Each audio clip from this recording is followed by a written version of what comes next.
When I say the word spy, does that come across as a positive or a negative image in your mind? Does it evoke thoughts of great goodness or great evil? I like reading Tom Clancy novels. I love those spy novels. And so one of the things when I think about a spy, I think about information and observation to make informed decisions.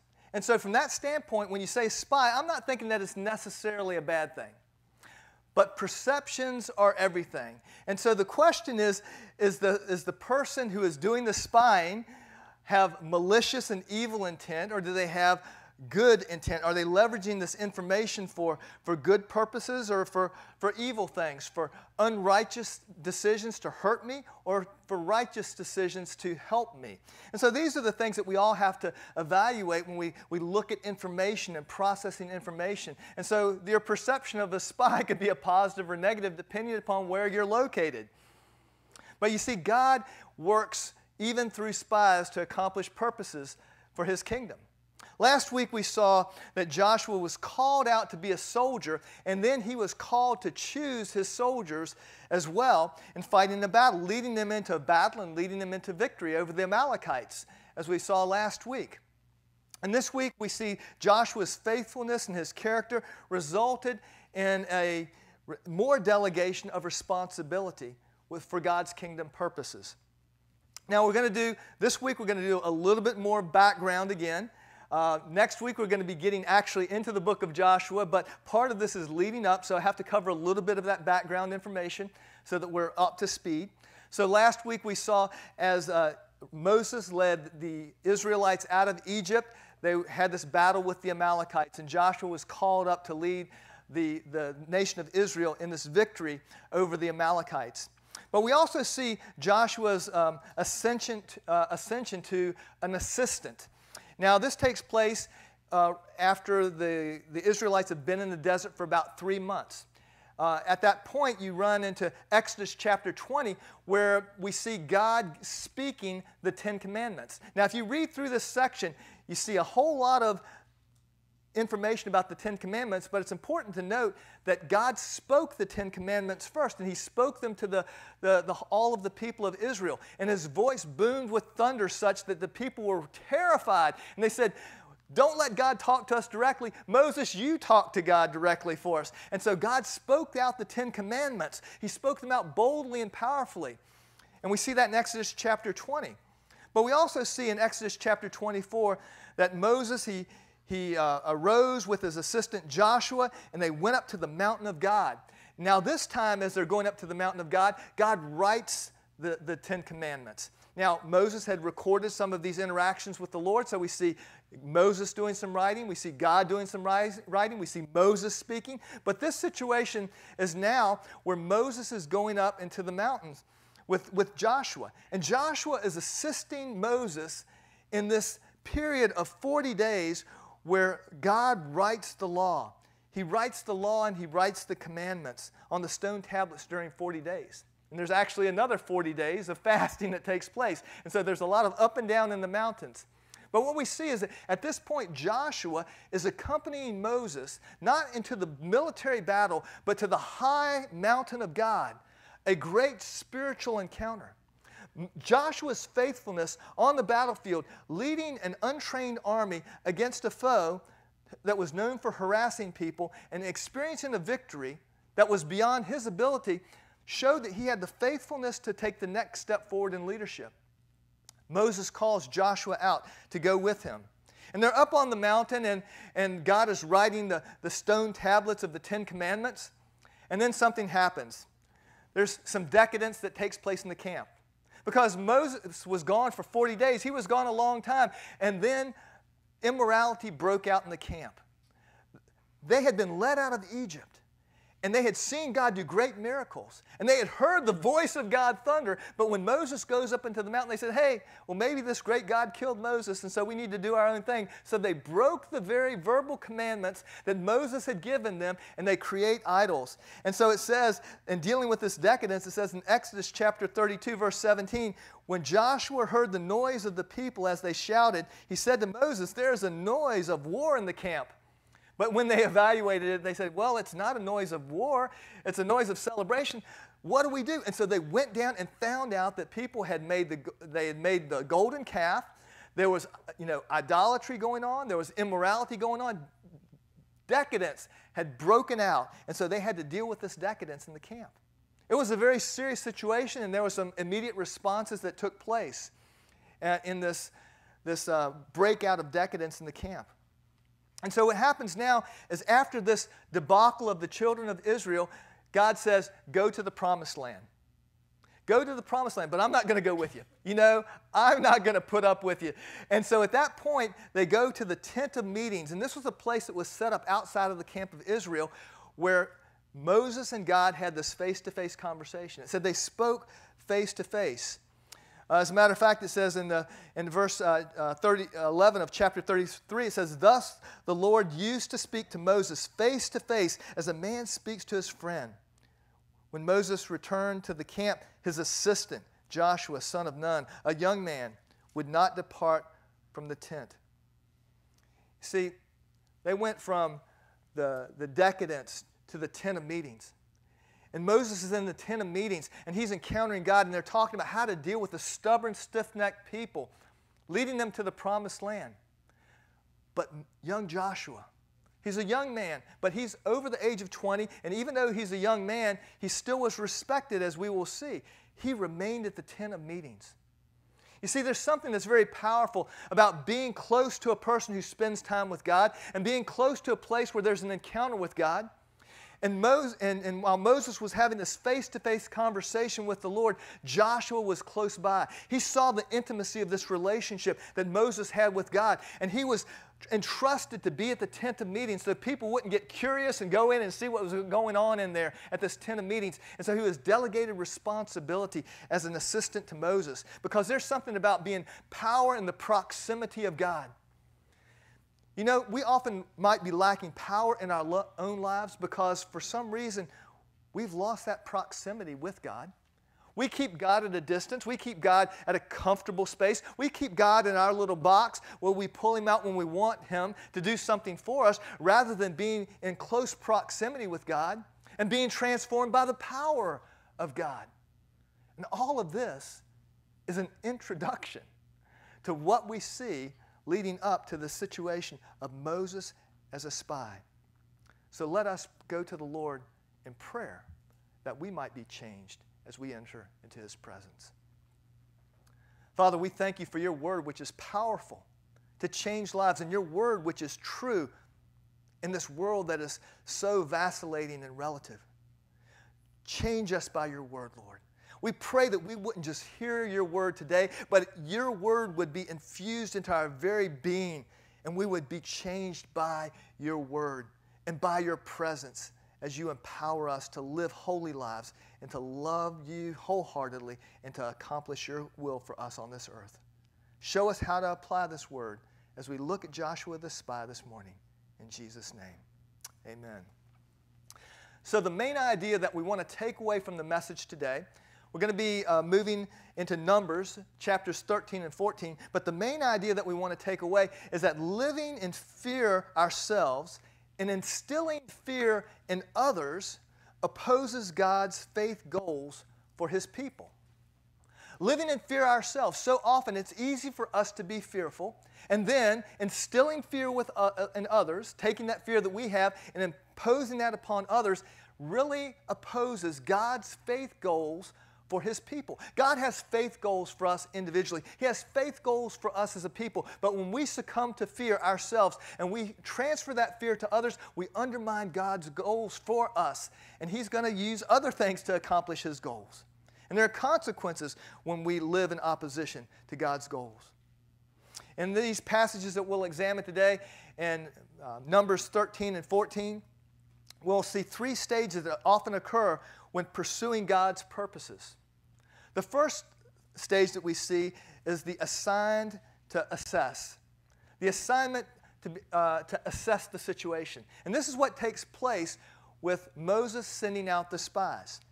In Numbers 13, 1 and 2, it says, "The Lord spoke to Moses, saying, Send men to spy out the land of Canaan, which I am giving to the people of Israel. from each tribe of their fathers, you shall send a man, everyone a chief among them. So it's interesting that God tells Moses to send out spies into the land. Doesn't God know what's going on in the land? Why would he need to send out spies into the land? The reason that we see this is because God is bringing people into partnership with him. He could do everything. He could do it at a distance. He could do it from a command on high. But he does something unusual, telling Moses to send out people representing the 12 tribes of Israel, leaders among them, chiefs among them. He sends them out so that they can have ownership and they can have relationship. God sends them out so that they can be a part of his process and plan for them. So he draws people into his process and plan, knowing that there's a risk involved with that. And so he says, select these people and send them out. And then in verse 8 from chapter 13, it says, from the tribe of Ephraim, Hoshea, son of Nun, is sent out. So I'm not going to read all of the members because we're focusing in on Joshua. A study of crisis and character is our series. Well, it's interesting because we see that Hoshea was Joshua's name. Hoshea means salvation, but Moses renamed him Yoshua, which means Yahweh, or God is my salvation. You see, Moses saw something in Joshua, enough to change his name, to show that he recognizes that God, Yahweh, is his salvation. And so he calls him out as a leader, a young man, but still a leader among his tribe, Ephraim. And Ephraim is often the name that is translated Israel.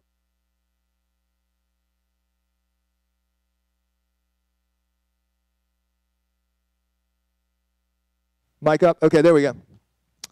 All right, so where was I? Okay. Ephraim.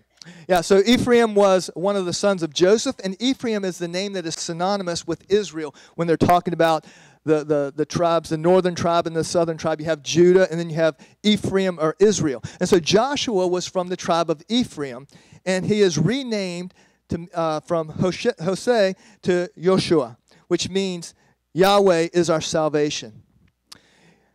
And so he sends these 12 spies out to spy out the land, to see what they're facing, as a way of entering into partnership with them. I think of when my son and I, we went through our cross-cultural ministry training in South Central Los Angeles, the Watts, Willowbrook, Compton area. Really rough place, a lot of things going on down there. And so one of our tasks where we were assigned to a local church. And so we were part of Mount Zion Missionary Baptist Church with Pastor E.V. Hill was our pastor. And so we were involved in the community. I lived with Mama Cribs down across from the Martin Luther King Memorial Hospital. And it was a rough part of town. And so what we did is if we went into the town, we had a process where we learned to observe the community, and it was called KEEPRA. And so that was an acronym representing several things. One is K is for kinship. What are the kinship relationships that you see? E is for economics. What is the economic status? And the second E is education. What are you observing about the education in the community? Then the P is for politics. What are some of the political alignments that you are observing in the community? And then R is relationships. How do people relate to one another in the community? What are some of the associations? A is for association, and then the H was for housing. And so we had these skills that we would use as we walked through the community to see how we could have effective ministry in South Central Los Angeles through the local church that we were attending. It was a very powerful way of learning how to connect with the community. We understood the power of the grandmother in the local community. We also understood where the drug dealers were dealing drugs and how we could help minister in these contexts. You know, spying doesn't have to necessarily be a bad thing. It can be an educational thing so that you can connect effectively with the people that you want to minister to. So as the spies go into the land, they are asked to observe several things. What about the people? Are they weak? Are they strong? Are they numerous? What's going on with them? The second thing that they were assigned to assess was the defenses. What's the terrain like? You know, what are the cities? Do they have big cities? Are they fortified cities? Do they have camps? Do they have strongholds? What are the things that you would be facing from a defense standpoint when we go into the land? And then they said evaluate the land itself. Is it rich or is it poor? Is it fruitful? Does it have trees? What are some of the products of the land? And so as Joshua and the spies, the 11 other spies, go into the land, they're assessing the situation, what they're facing, because this is the land that God had promised them. This is the land that was celebrated by their forefather Abraham 400 years before when they were in slavery in Egypt. Now they're returning back to their home. For us today, we have to ask the question, what are the obstacles that are facing you? Are you doing an assessment of the obstacles that are facing you for your spiritual growth, for your walk with God's purposes and plans for you? So we have to do the same type of assessment of what are the things that are hindering us from our walks and living into our call and purpose. The second stage that follows the information gathering is critical when pursuing God's purposes. And that second phase is returning to report.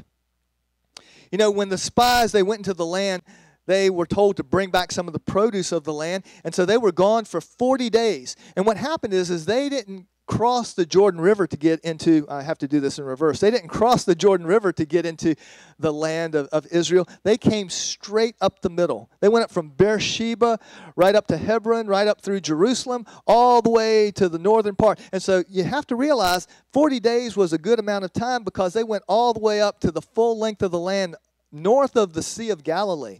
So they were assessing and evaluating all of the land, and they came back with some products. And they said the report was it was a good land. They had the same report. All 10 of the spies had the same report. It was a good land, and there are people in the land. But the thing is there were different recommendations as to what to do about what they saw.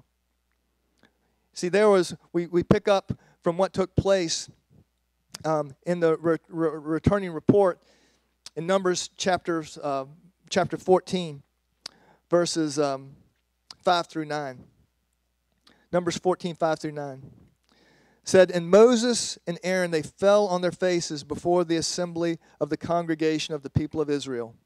And Joshua son of Nun and Caleb the son of Jephunneh were among those who had spied out the land, tore their clothes, and said to all the congregation of the people of Israel, the land which we passed through to spy it out is an exceedingly good land.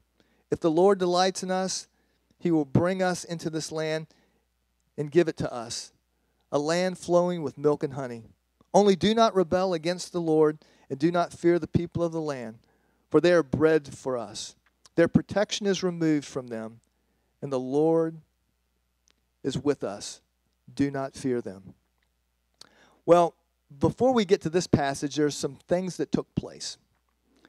There were 2 reports that took place, and we're seeing the response after these reports took place. The first report was the majority report. Okay, like I said, everybody was assessing the same thing. It's a rich land, it's a good land, but there are some people in this land. And the majority report, 10 of the 12 spies had a bad report. Back in Numbers 13:28, I'm not going to read the whole verse, but there was the one word after they said all these things. They said, however. And then they went on to talk about how they were strong people, they were mighty people, they were giants in the land. And so that however, so they give this great report, but then the however was their assessment of what to do about all of these things. And it says, Caleb spoke up and says, yeah, but let's go up immediately. We can do this. And they go, he said, we're able. We can conquer this land. But the people in the majority report said, we are not able. As a matter of fact, they went on to talk about how big they were and how we seem as grasshoppers in our own sight, and they look at us this way too. See, they had this assessment that they were not enough. And that was a recognition of a reality. In the flesh, they were probably not enough, but they ignored the God factor. So they had a bad self-perception, which influenced their decision not to trust God and to go into the land. So you have the majority report on one hand, which was bad, but you also have the minority report, 2 of the 12 spies, and that was a good report. And that's where Caleb said, yes, let us go up at once, for we are able. And it wasn't a declaration that Caleb thought that they were that great, but it was a declaration of understanding that God is great enough. Sometimes we get caught up of thinking of how great we are, but we're not that great.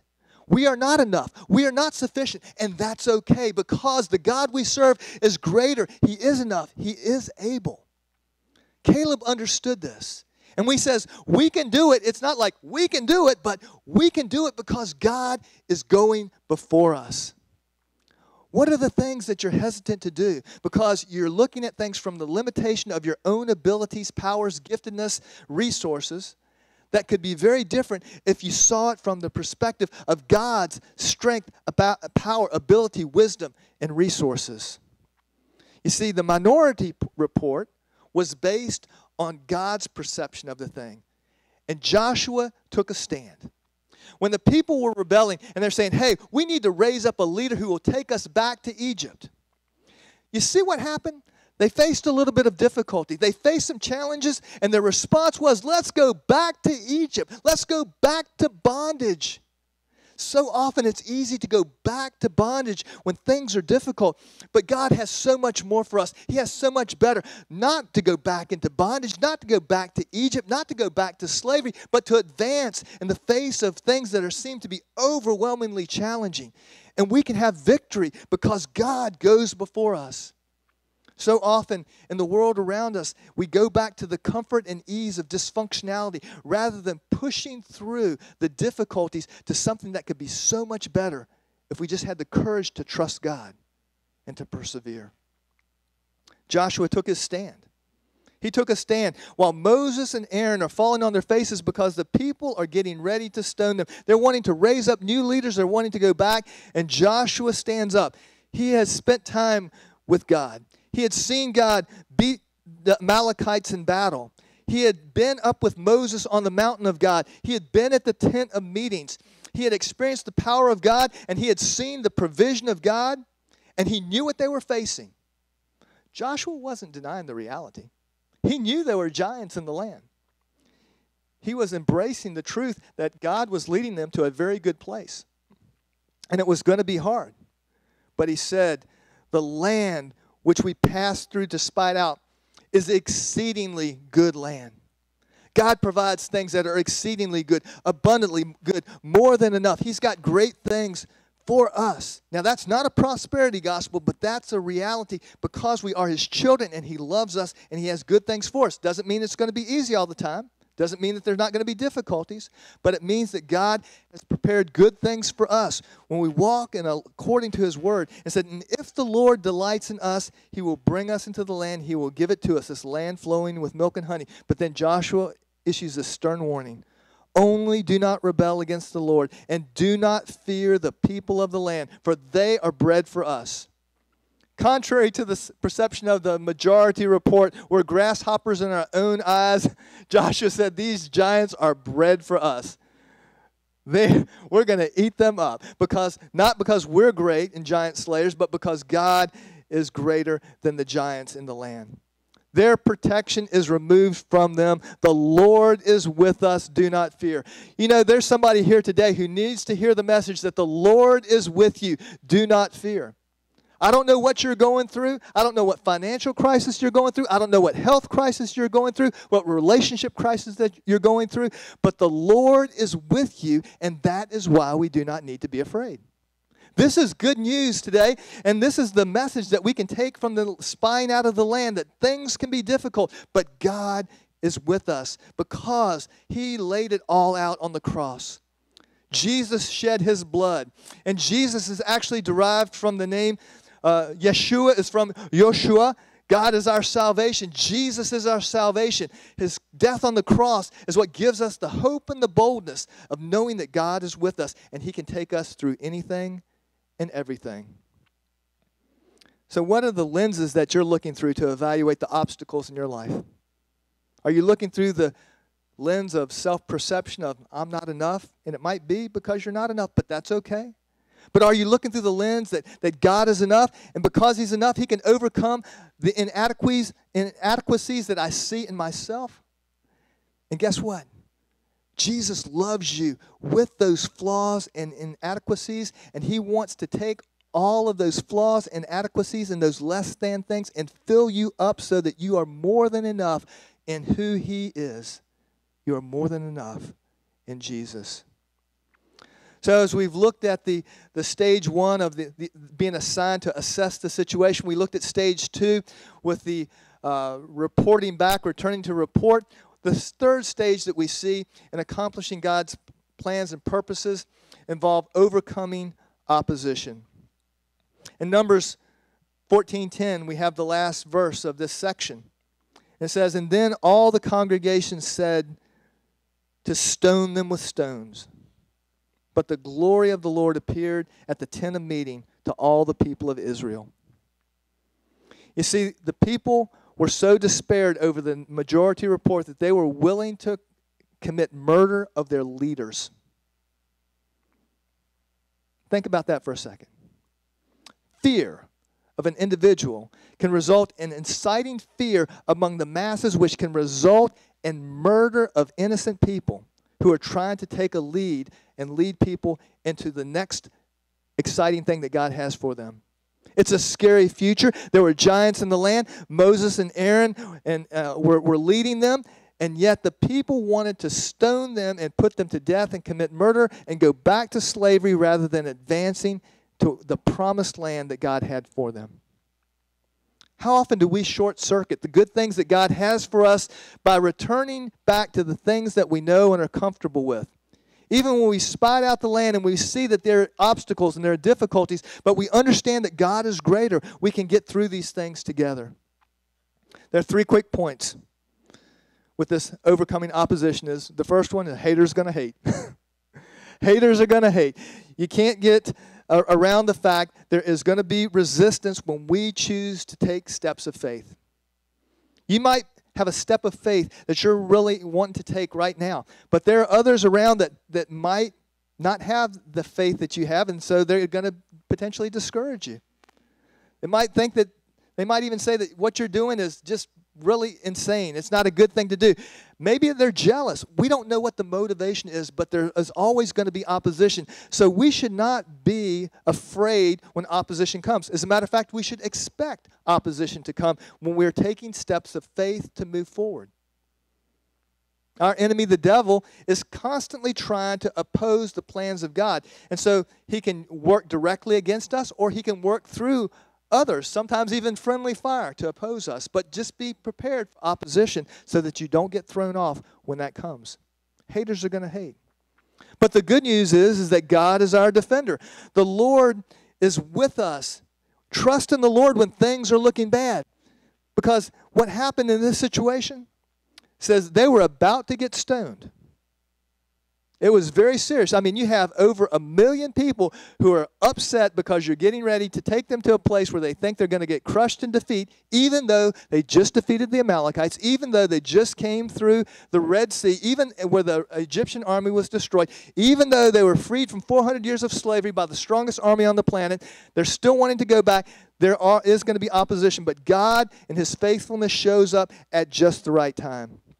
We see in the second part of verse 10, it says, "But the glory of the Lord appeared at the tent of the meetings to all the people of Israel." God is going to express His glory to accomplish His purposes, and He is going to come alongside of those who are faithful to them so that they can be protected at the right time. It's not a guarantee, but in this situation, God showed up and delivered Moses and Aaron and Joshua and Caleb, for that matter. And so we see God as our defender. Rather than trying to defend ourselves, rather than trying to defend our own reputation, if we look to God as our defender, character will carry the day because God is the one who is our defender. So rather than trying to justify ourselves, just sit back and be the person of God that He wants you to be and let Him be your defender. You will have peace and you will have victory. And then we need to see the third point of overcoming opposition is that rebellion has consequences. Because God is our defender, we don't have to worry with the outcomes. We see that as we read on in this story, that the 10 spies who gave the bad report experienced immediate judgment, and they died by a plague from the Lord. And as a result of the disobedience, the people lamented. When God showed up and his glory showed up, they didn't stone Moses, and they said, "Oh, we've sinned. Let's go in and take the land." And they were too little too late. And they tried to go in and take the land and defeat the people in the land, and they were driven back in defeat. And the Lord declared that because they didn't want to walk 40 years in the desert, and they had to wander for 40 years in the desert, because after 40 days in the land, they did not trust the Lord. Maybe you're wandering through a desert now, a desert of your own making, because you didn't trust God. Guess what? There's good news. You can trust God now, and you can change that story. You can walk by faith today and change that story. You know the solution. You spied out the land. You know how God operates. You know he is a defender. You know you're going to face challenges, but you can trust the Lord now, and you can walk in victory. You don't have to wait. You can walk in victory now, and God will bring things in line in his time. But now is the time to walk in victory. There was immediate judgment for the 10 spies, and there's a loss of the promise to the next generation. So let us live in such a way now where we don't create crises for the next generation through disobedience in our generation. That's what we're called to be, proclaiming the good news of Jesus Christ, so that we don't have a generation that doesn't know Christ. And as a matter of fact, I think the adult enrichment class that Barry and the elders are going to be teaching really helps us to address this in a powerful way. And youth, come on out as well, because we don't want to lose another generation of youth because of the secularism that is taking over. We want to see positive consequences of obedience versus the negative consequences of rebellion. So the question that we have today, that we need to ask ourselves, are you yielding to God and walking by faith, or are you resisting or rebelling against God's work in your life? You see, the main idea is that living in fear ourselves and instilling fear in others opposes God's faith goals for his people. So in light of this, what is your next step going to be? Maybe you're here as a spy today. I say that in the most positive way. You're checking things out. That's okay. Spies are welcome. Seekers are welcome. Skeptics are welcome here, because we want you to come and see that the land that God has given us is good. And the God who has made this land good is our defender. So we're not afraid. We're not afraid. We welcome you in. We want you to become a part of the family. So spies are welcome. Come and see. It's okay. But understand this. If you're watching online, or if you're here and you're a seeker or a skeptic, understand this, that the imperfections of God's people to live out our faith perfectly does not negate the truth and power to save by the object of our faith, which is the person of Jesus Christ. Don't misunderstand my imperfection or the imperfection of anybody else you see as invalidating the truth and the power of Jesus Christ, who is able to save and able to save to the utmost. If you've never come to Christ, I invite you to come to Christ today. Put your faith in him and experience new life. And let us know about that so that we can help you in your next steps in your walk with the Lord. You see, we're all in process. Some of us are progressing faster, some of us are progressing slower, but all of us who are in the faith community should be making progress in our spiritual growth. Let us go to the Lord in prayer.